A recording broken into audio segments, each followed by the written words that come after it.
Obrigado e cumprimento de imediato o presidente da mesa, doutor José Aparecido, doutor Márcio Sávio, um cumprimento muito carinhoso para a ministra Adelaide, uma guerreira, sempre na defesa do direito do trabalho, desempenhando um papel importantíssimo no Tribunal Superior do Trabalho.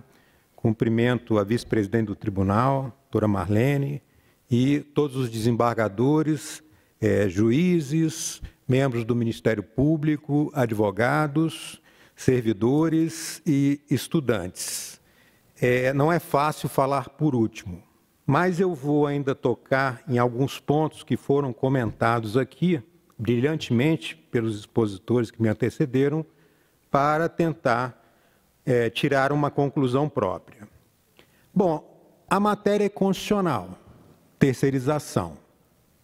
Isso foi decidido na DC 16, também no ARS 703/211, o caso da Cenibra, em que, na repercussão geral, se deu primazia à livre iniciativa, à liberdade contratual, numa interpretação que jamais logrou tamanho prestígio na história constitucional recente, não digo nem brasileira. Tão preocupante é essa decisão. Ainda mais porque dois poderes encamparam as investidas e estão aí de braços dados, o que é muito perigoso, se pensamos em pesos e contrapesos, ou então em representação da maioria e poder contra majoritário. Então, a matéria é constitucional, nós temos que compreender que Constituição nós temos e que Constituição nós queremos ter e, portanto, temos que preservar. Eu vou começar com a importância do trabalho na sociedade, a centralidade do trabalho, que foi objeto de estudos, é objeto de estudos pelos teóricos sociais, com mais ênfase no passado. E havia uma defesa muito significativa no sentido de que o trabalho é central na sociedade, ou seja, o trabalho é extremamente importante, talvez o elemento mais importante da sociedade. Mas a ideia que se tinha é que o trabalho, com a sua capacidade de estabelecimento de vínculos sociais, ele poderia chegar a um ponto de se emancipar do capital e emancipar os próprios trabalhadores, eliminando o trabalho subordinado. E os teóricos foram deixando de lado os estudos da centralidade do trabalho, percebendo que não era possível mais defender essa centralidade com esse significado. Só que o trabalho continua sendo central na sociedade, na vida das pessoas, e principalmente na Constituição. E aí há uma mudança importantíssima no estudo da centralidade do trabalho. O trabalho que é central na sociedade não é mais o trabalho autônomo, mas é o trabalho subordinado. A partir dessa fórmula notável de conciliação entre capital e trabalho, foi possível prever uma proteção para o trabalho e, ao mesmo tempo, a liberdade de iniciativa do empresário para perseguir resultados positivos, lucrativos no seu empreendimento. E, embora o trabalho seja subordinado, o trabalhador é livre, desde que se obedeça um patamar mínimo de dignidade, de civilidade e, além de tudo, a possibilidade de se organizar para a defesa dos interesses comuns. Então, essa é a construção que vem de muito tempo, ela é secular, Ela foi incorporada aos ordenamentos jurídicos e foi colocada na Constituição Brasileira de 88 como elemento central, como princípio fundante, consequentemente estruturante. A relação de emprego prevista na Constituição, ela não está lá acidentalmente. Ela faz parte do modelo constitucional e do Estado democrático brasileiro. Se esse modelo de proteção ao trabalho, na forma prevista na Constituição, ele é destruído, a democracia brasileira vai ser comprometida na sua integralidade. Porque se você não tem democracia no ambiente de trabalho, isso acaba se estendendo para toda a sociedade, comprometendo os pilares constitucionais. Tá? Então, essa é a fórmula, relação pessoal e subordinada, porque não é uma relação de intercâmbio, não é uma relação do mercado, é uma relação de confiança, é uma relação de responsabilidade, é uma relação de proteção. Tá? E a Constituição estabelece, no âmbito empresarial, a necessidade de observar outras relações humanas, né? Relações com os consumidores, relação não só com seres humanos diretamente, mas com o próprio meio ambiente de toda a sociedade, meio ambiente do trabalho, né? Então, a Constituição ela está estruturada nesses moldes. Qualquer teoria constitucional que tenha por objeto a Constituição de 88 deve ter o trabalho como um conceito central e não como algo aleatório que possa fazer parte dessa teoria constitucional. Se a teoria constitucional não leva em conta o trabalho, a meu ver, ela já está sendo deficitária, ela já está falhando. Tá? E a terceirização? A terceirização, ela incide de fora, né? Ela tem a capacidade de desordenar. Então, nós temos o ordenamento jurídico e a terceirização, ela desordena, ela atua na entrelinha dos direitos. E ela tem uma capacidade perversa porque ela não afasta o direito do trabalho, mas ela esvazia quase que praticamente a possibilidade de exigir o cumprimento do direito do trabalho. Porque o empresário que adota o trabalho autônomo, ele corre o risco de, no futuro, né, ter uma ação trabalhista que vai reconhecer o vínculo empregatício. Então, aquela tentativa dele, ou aquela estratégia do empresário, né, vai ser frustrada. Já com relação à terceirização, ele sabe que o vínculo está ali reconhecido. Então, a discussão, né, vai ser de pontos da relação de emprego. A gente sabe que o terceirizado ele tem muita dificuldade de ir à Justiça do Trabalho, porque o terceirizado ele trabalha com muita rotatividade. Então, tem aquele receio de entrar com uma ação e depois não conseguir a sua colocação na empresa. Então, a terceirização, ela desmonta, a terceirização, ela desorganiza. É esse o papel dela, e por isso ela é atrativa.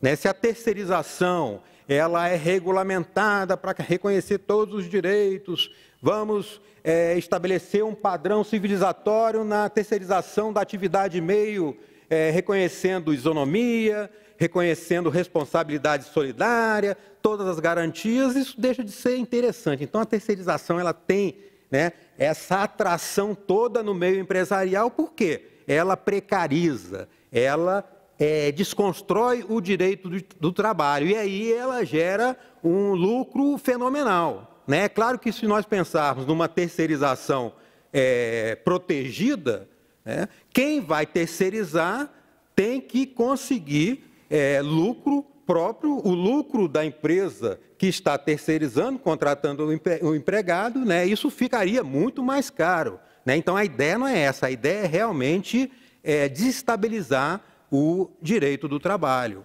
E, quando nós pensamos na Constituição, podemos entender que ali nós temos um modelo de capitalismo organizado. Né? Só que, no meio desse capitalismo organizado, tem sempre uma tendência predatória. É aquele capitalismo que se alimenta das crises. Né? Não que fica prejudicado, mas que cresce com as crises. E as crises propiciam que os grandes engulam os pequenos. Então, esse é o capitalismo predatório que até supiou, né, coloca de forma muito apropriada como as investidas do ultraliberalismo. Para o ultraliberalismo, né, o trabalhador ele tem que estar sofrendo, ele tem que ser explorado ao máximo, ele tem que estar numa condição de risco total para a sua saúde, para a sua vida, porque ele produz. É essa a ideia.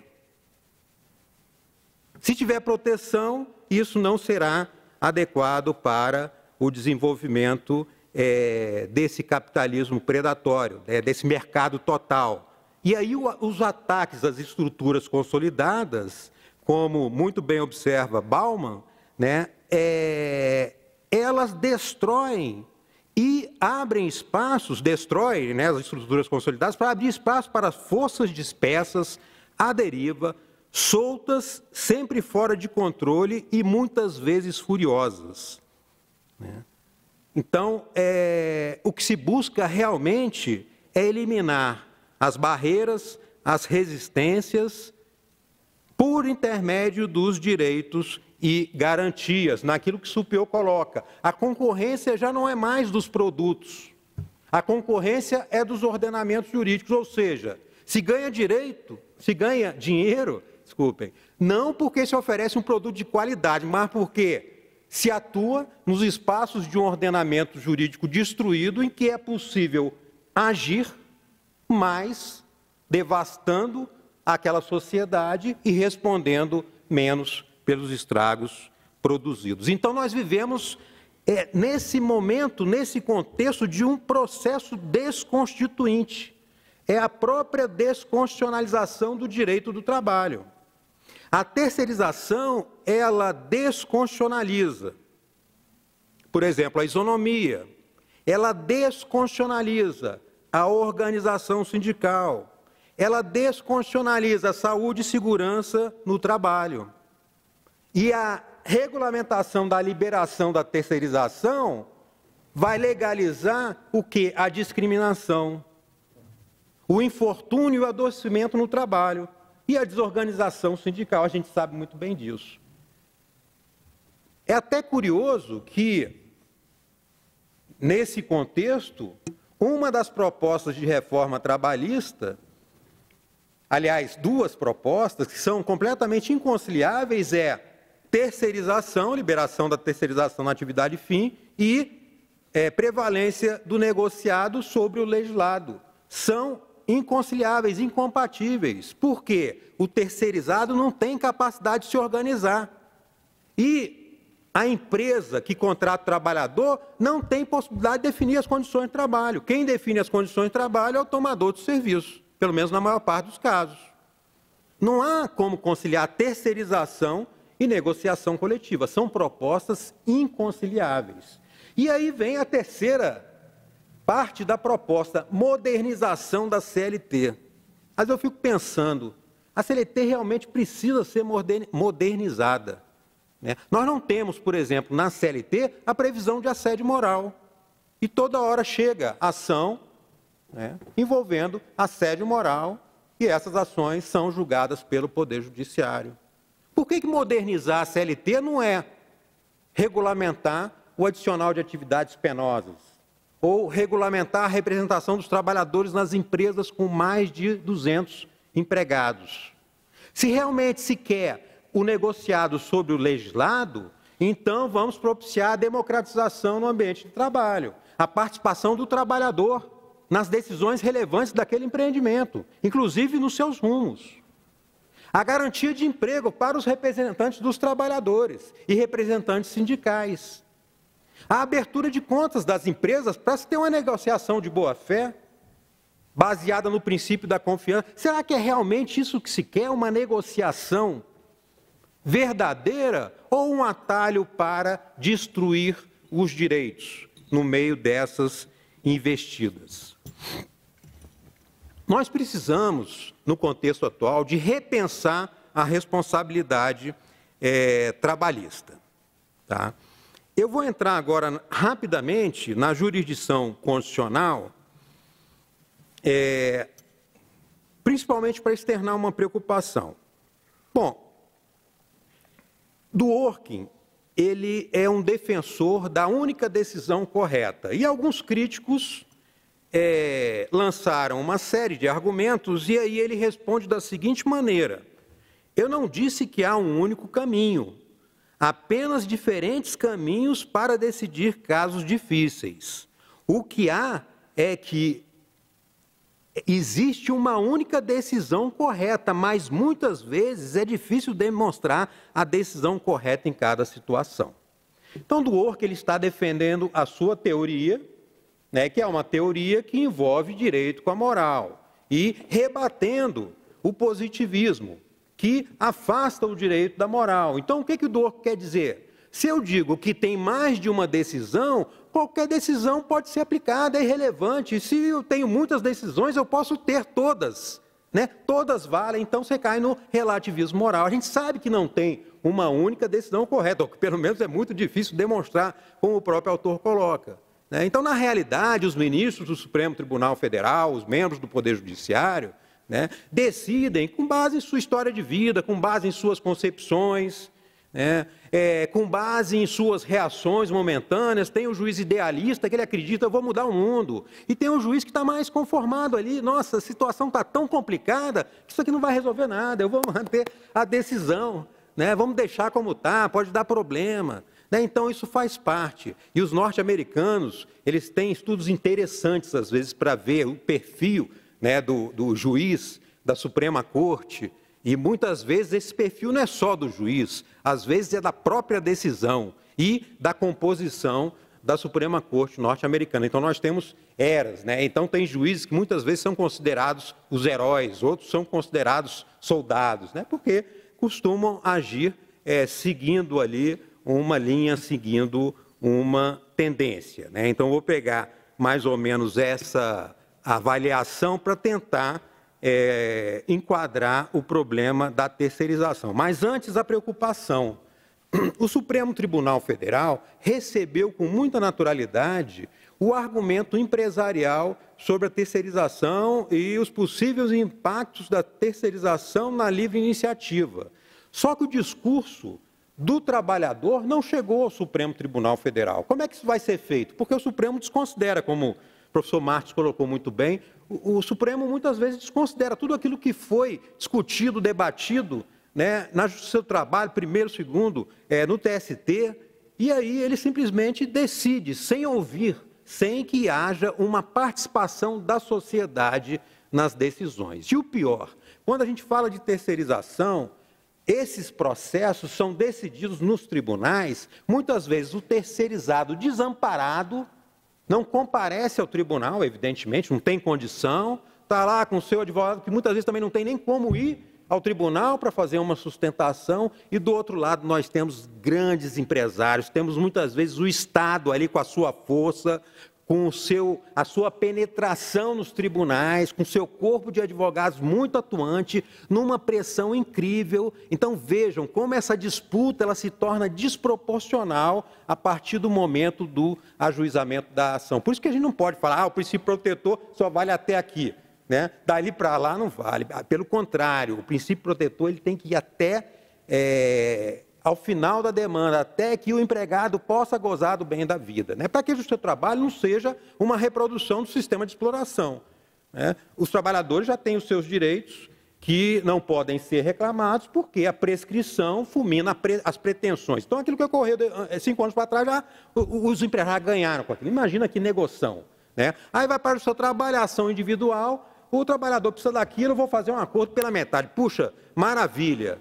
Ah, mas eu não vou pagar agora, posso pagar depois, eu estou precisando de dinheiro, se eu tomar um empréstimo no banco aqui, eu vou pagar juros, não sei nem quanto, você trabalha 1%, opa, vamos lá.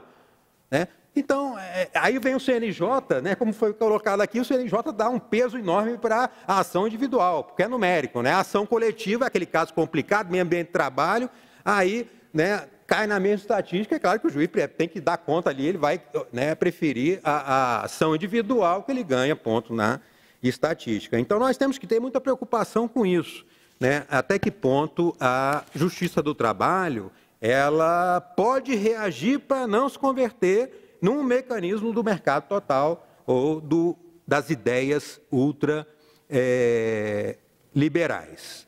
E aí foi muito bem colocado aqui pelo doutor José Aparecido, essa segurança jurídica virou a expressão mágica, né, pelos defensores da terceirização. Agora, segurança jurídica para quê e para quem? Isso que o professor Sávio colocou aqui, que ficou 8 anos, aí de repente muda a jurisprudência, né? Isso não é segurança jurídica para quem defende a terceirização, né? Mas nós podemos fazer um paralelo dessa decisão do Supremo na repercussão geral, que já tem um efeito devastador, com o caso Lochner versus Nova York, que é um caso de 1905. Vejam só a que ponto chegamos. Nesse caso, uma lei do Estado de Nova York foi aprovada para limitar a jornada dos padeiros, porque trabalham em temperaturas elevadas, a 10 horas diárias e 60 horas semanais. E a Suprema Corte entendeu que não ficou provado ali o prejuízo à saúde, que haveria um grande desequilíbrio entre as duas partes, de um lado empregador, de outro lado empregado, então que não seria possível, né, reconhecer a constitucionalidade dessa lei. Isso só foi revertido em 1937, quando a Suprema Corte passou a respeitar mais as deliberações do Poder Legislativo em matéria social. Pois é, nós estamos retrocedendo aí mais de um século. Se esse recurso extraordinário da CENIBRA, que até chegou ali ao Supremo Tribunal Federal numa situação muito curiosa, porque era um agravo de instrumento, cabimento de recurso de outro tribunal, isso aí não tem repercussão geral. Aí depois lá tem agravo, decisão monocrática, tem decisão monocrática, agravo para o colegiado, nada, e de repente, embargo de declaração, tudo se resolve, né? E aí se reconhece a repercussão geral.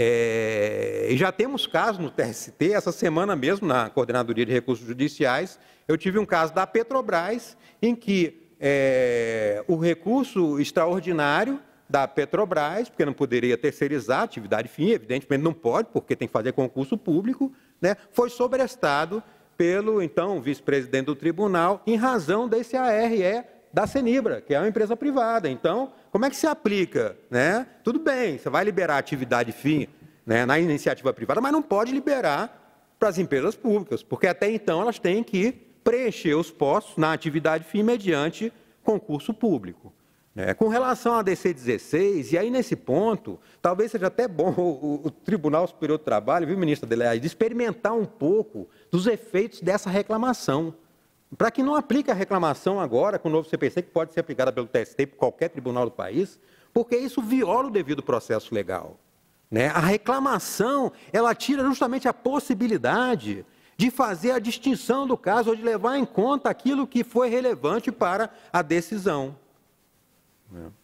Então, eu até considero a reclamação, tudo bem que se, né, o Código de Processo Civil, ele trouxe um sistema de precedente muito ambicioso, porque no Código de Processo Civil passado já tinha o recurso repetitivo, só que não era um precedente com essa força, né? O recurso repetitivo ele se aplicava aonde? Aos recursos que aguardavam, que estavam sobrestados. Então, ele não vinculava diretamente a decisão de um juiz de primeiro grau. Mas agora, pelo novo CPC, vincula tudo, né? E aí nós vamos perder a oportunidade do debate, aí nós vamos perder em termos de democracia. Na minha opinião, esse é o lado autoritário do Código, que pode ter várias leituras, nós podemos até dar uma leitura, né? Em primeiro lugar, aplicar aquele dispositivo da reclamação, que foi objeto de uma modificação antes da entrada em vigor do CPC, que só pode ser, que eu nem sei porquê, né?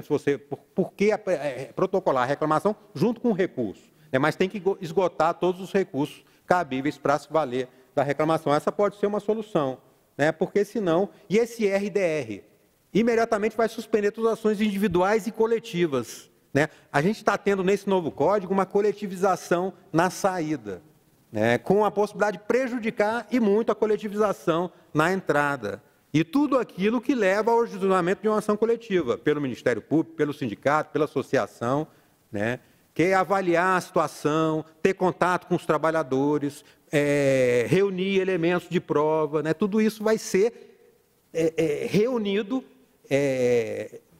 uma vez ajuizadas as ações. Então, a gente tem que ficar muito atento, porque o Código tem partes boas, mas tem partes aí que pode levar a uma espécie de autoritarismo que, em vez de promover os direitos sociais, venha a prejudicar. Então, eu queria finalizar com aquela máxima de Lacordaire, mas colocando aqui toda a preocupação concernente ao momento que nós vivemos. E não vou falar a máxima de Lacordaire, mas a preocupação de que haja uma inversão dessa máxima, que seria a seguinte, que entre o trabalhador e o empresário é a proteção regulada que oprime e é a terceirização que liberta. Muito obrigado.